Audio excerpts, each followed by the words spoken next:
young Americans in our country take away from this incredible young man's That's story? a great question. I mean, look, they're going to look up to Ryder. They're going to look up to Nathaniel, the way Nathaniel handled it. He was cool considering the problems I was watching.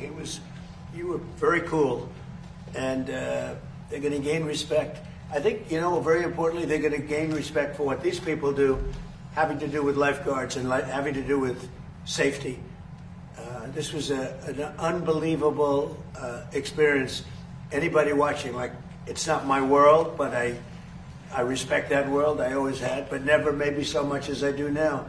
So I thought you bring, to your profession, to what you do and what you do so well, you brought tremendous grace and experience, really tremendous grace, tremendous a feeling that it's so amazing to see this happen, to see it before your eyes. And I don't think any other, I've seen surfs, I've seen rescues before, I've never seen anything quite like this.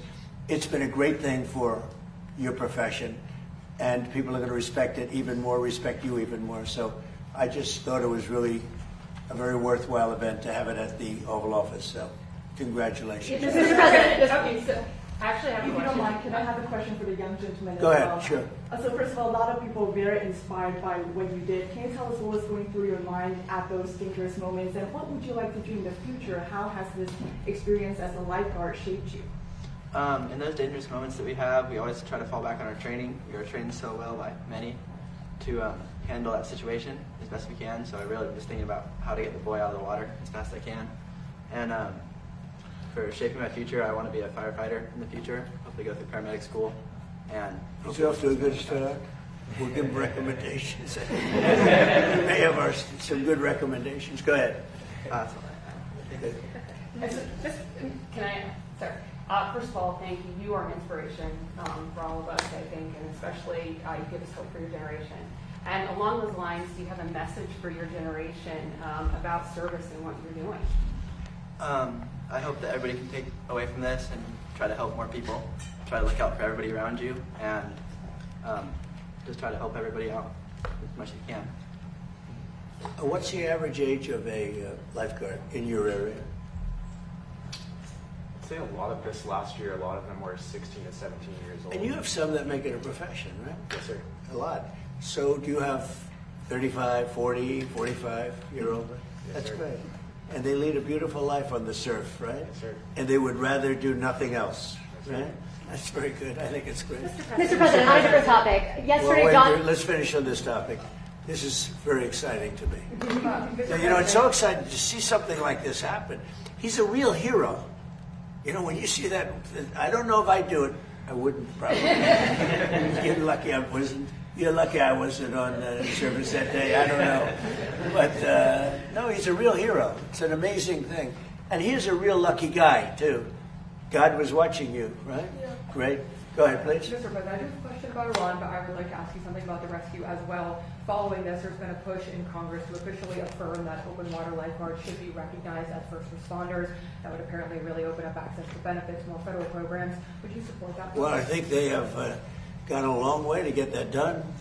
Something most people don't talk about. We have a lot of other things we talk about. And first time I've ever heard the question, but this is something that's been going on, I guess. Is that right? I'd like to put my weight behind it. So let's take a look at it. Very important. And Yeah. on Iran, I like the idea. Why do you ask that question? I mean, is this something that's been discussed very Members much? of Congress have been talking about it in the wake of this. Well, I think in the wake of what happened here, there's a possibility something like that would happen. And Mr. President, your memorandum of understanding with Iran expires today. Are you any closer to reaching a final deal on ending Iran's nuclear Let's program finish today up. than you were 60 days ago? Let's finish up with Ryder, and then when we're done, we'll answer a couple of those questions. Yeah? Thank you, Mr. President, again. So for the young man, for those who trained in here, so as a parent, I'm very concerned when I see moments like those. What's your message to parents across the country who want to really improve their children's safety, especially when they're younger like this? Well, I think you have to be going to the right beach, number one, and I think you have to have lifeguards around, right? Because you could go to that water. It looked so beautiful the day. It was such a beautiful day, everything nice. The water didn't look that bad, and then all of a sudden you see these violent waves come in, That's what amazed me so much. I studied it. I said, this is incredible. I've never seen that kind of roughness in water. I've seen tragic things happen, but I've never seen water that looks so calm, and then every 15 seconds, the violence comes back in. I think really you probably have areas, I'll bet you have areas that you think should have, as you call them, guards, that don't have. Can you imagine having more guards along the coast, parts of the coast, that aren't guarded where people die? Yeah, certainly. The National Water Safety Action Plan and the California State Action Plan both call for more supervision. And by supervision, do we lose a lot of people like, due to lack of, covering an area? It can be challenging in some of those spots because of the economy to live there. It's right. expensive. It's a coastal beach community, and there's $1 million homes on the beach, and our lifeguards are making a little more than minimum wage, but it can be challenging to live in those spaces, so it's hard to retain employees in those areas. As the lifeguards grow older, they want to make that a profession, which is a noble profession. They make much higher salaries, right? Yeah. Yes. If they become they make a good living. If they become a full-time lifeguard, which in our department requires you to become a peace officer. I see. Okay. Well, that helps for that other question. That's a livable wage, and they can become members of the community and live where they're working, and give back. So will you be doing it? You helped so much with Ryder. Will you be doing it as a profession, or will you be doing other things later? So I'm actually a full-time firefighter paramedic with a fire department in California, and I've stayed on the books with state parks because I owe this program a lot, and it's done a lot for me. Oh, that's great. I love being here helping train people like Ryder, so I plan on staying around for a long time. That's great. Good job. That's fantastic. Yeah, please. Are you Policy okay? question, Mr. President? Go ahead. There's a lot of debate right now about these license plate scanners that are going up across the country. They're called flock cameras. People are worried that the police might misuse them. Have you heard of them? Yep. Or what's your stance? Well, it's being studied right now. You have pros and cons, right? It's being studied right now. We'll have an answer sort of as to our views on it over the next couple of weeks. Mr. President, yesterday John Ossoff said you'd rather travel with your aide, Natalie Harp, and build the ballroom than do your job as president. What is your Who said response, that? John Ossoff? You mean Pee Wee Herman? Pee Wee Herman lookalike? No, I would much rather do other things. We're building a great facility here. We're fixing a White House that hasn't been taken care of. You can look at this. This room was a disgraceful situation, the Oval Office, and it was let go. The whole building, the White House, was let go. The exteriors were falling apart. The columns were falling apart. The whole place was a mess. In addition, they've been trying to get a ballroom for the last 150 years. And when I said I was going to build a ballroom, the military yesterday, they could see me. And they say, sir, we have an opportunity to go down deep into the ground and build a military facility to go to the White House and to go with all of Washington, D.C., which would be so valuable. And then they came up with the drone port on top, which would be a major drone port to protect the White House and all of D.C. And all of those things added up, and it became much more than just a ballroom. And I said to myself, well, what an opportunity. If I was just going to build a ballroom, I could have had it built very quickly, because I build very well and very quickly.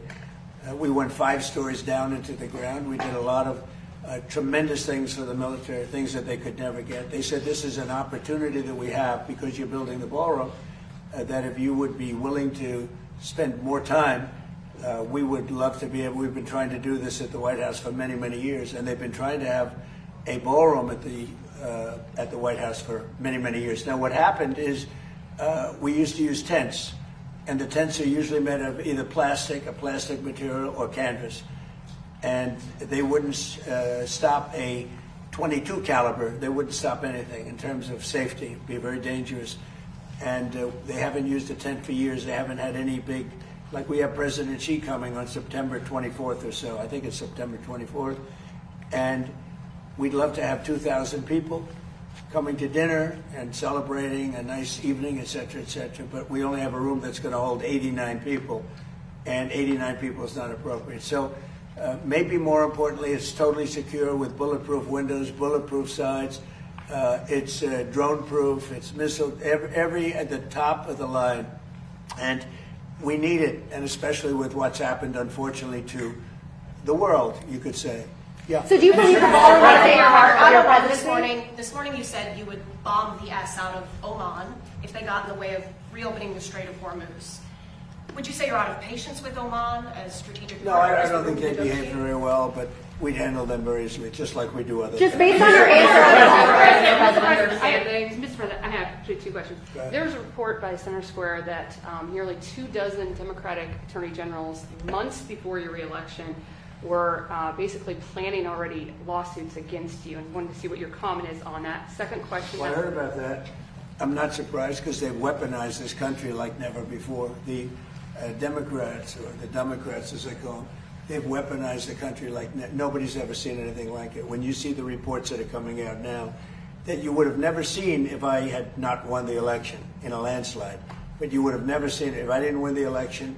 But the reports that you see coming out now and the kind of illegal activity that they used on the 2020 election and beyond is earth-shattering. These are very dishonest people. So I wouldn't be surprised to hear that. Mr. President, based on your answer, Sorry, this is on D.C. You have mentioned before if the Democrats get in again that they may eliminate the filibuster next time and make D.C. a state. A while back, Senator Mike Lee had floated an idea. It wouldn't be a state. It wouldn't be. I mean, if we're talking about us, we have, as you know, a very radically left person elected mayor, who I haven't met. I'm sure she's very nice, but very, very, very radical left. And we would have to federalize D.C. You know, we've made D.C. great. When I got here, it was a very dangerous capital. I would have said to Ryder, don't come, it's too dangerous. Now I can say you can walk down the street, you can grab Nathaniel and all your friends, you can walk in, you're going to be very safe. But if you were here a year and a half ago, the numbers were horrible. The crime stats, the murders, the death, the drug dealing, everything was. We have one of the safest. We've taken it from one of the most unsafe cities in the country to as safe a city as there is. Amazing what's happened to Washington, and it's our capital. We have to have a safe capital, and we did it through a lot of different reasons. But we also put the National Guard here. But in addition to that, the cleanliness, the new grass, the graffiti's all gone. We fixed up 82 monuments, fountains, and other things. The places, and when you see it in 6 months from now, it's going to be even beyond that. We're proud of our capital. I think these things are important. Whether you build, whether you do something to fix the White House, where, you know, now they've never had a real estate developer, a good one, a real good one here before. They might not ever have one again. But, you know, fixing up our great capital is a very important thing. I think it's very important psychologically. It's very important from the standpoint of people being able to come to the country and not get murdered in the capital. People would come here. We had one of the worst, one of the most unsafe cities in the country. Now we have one of the safest. Just to finish, we had a real problem with restaurants. Nobody wanted to have restaurants, restaurant entrepreneurs. Now you can't get space. Every restaurant is packed. The place is booming. People aren't going to get mugged and raped and beat to hell and shot and killed in Washington, D.C. One of the safest places. Crime is down 84%, and I did that in a short period of time. It's also down in Memphis, where we went specifically, and it's also down in New Orleans. I was asked by the governor, could I do something, because they were having Mardi Gras. It was very bad, and they had the best Mardi Gras they've ever had, the safest Mardi Gras that they've ever had. And we could do it in New York, we could do it in California, we could do it in Chicago if we were asked to do it. But the crime stats in the whole country, we have down 15, 16, 70%, a record. Why hasn't Kim Jong-Un responded to your request to have a conversation? How do you know he hasn't responded? Has he? Yeah, he has. Did you speak to him? Did you speak to him before you made the announcement yesterday? Where are you in conversation? And very positive. Well, just so you understand with South Korea, look, South Korea has been protected by us for many, many years.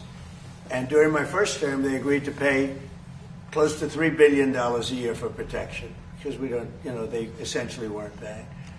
And I asked them to do that at my request. I said, not right. They weren't happy about it, but they agreed. I asked for $10 billion, and they were very unhappy. But we agreed for a short term that it would be $3 billion, and next year it would go up, and the next year it would go up, so they start paying for their protection. When the election was rigged and I ended up watching for 4 years and then coming back, I watched Biden rescind that $3 billion here for whatever reason.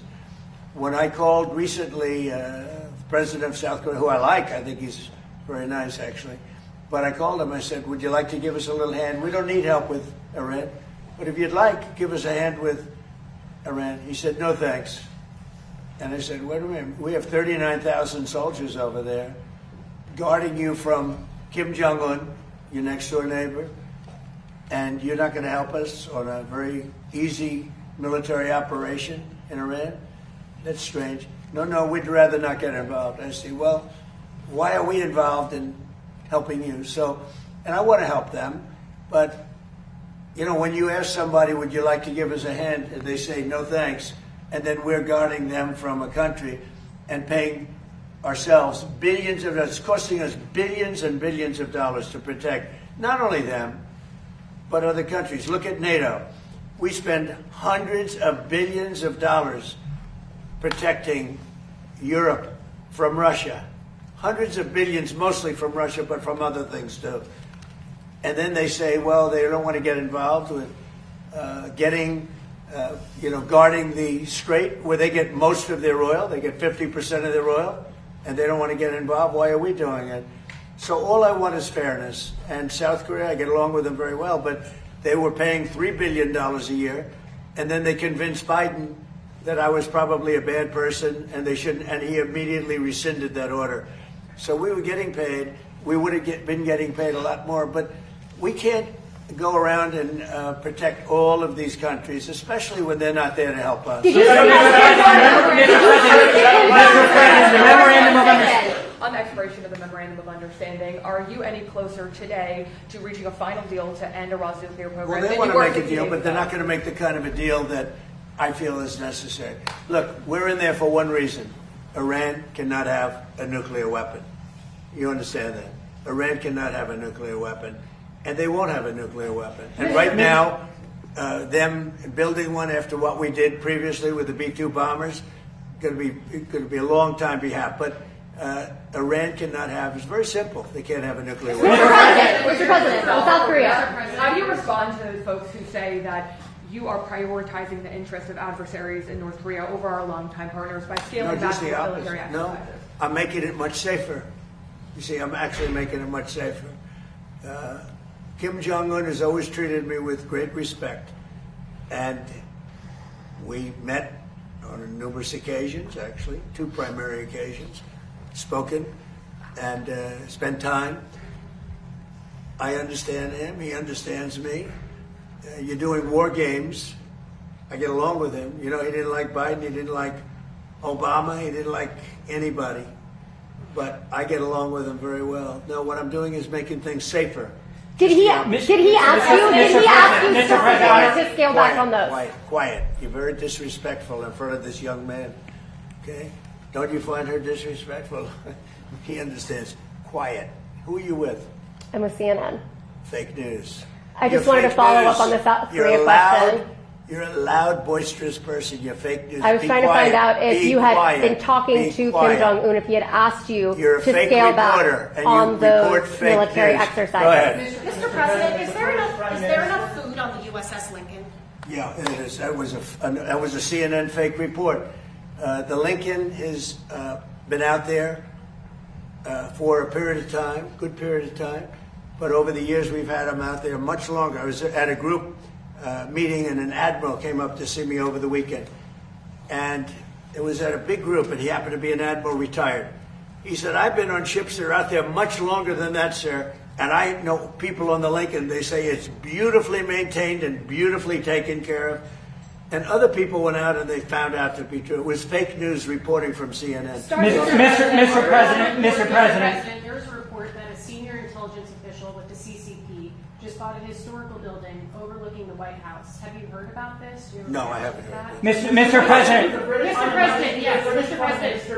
President. Yeah, go ahead. Behind you, please. The British Prime Minister recently reportedly sent text to someone impersonating Susie Wiles Are you concerned about his judgment or the state of communications between the two countries? No, but who happened? What happened? They sent text? Apparently the Prime Minister sent text to somebody impersonating Susie Wiles. No, I'm sure that he had a miscommunication. Mr. President. He's the Prime Minister. Mr. President. You know, I spoke to him. We had a good conversation, a couple of them. We had a good conversation. One of the things he is going to do, I think he's going to open up the North Sea. That'll make UK pretty rich, I'll tell you.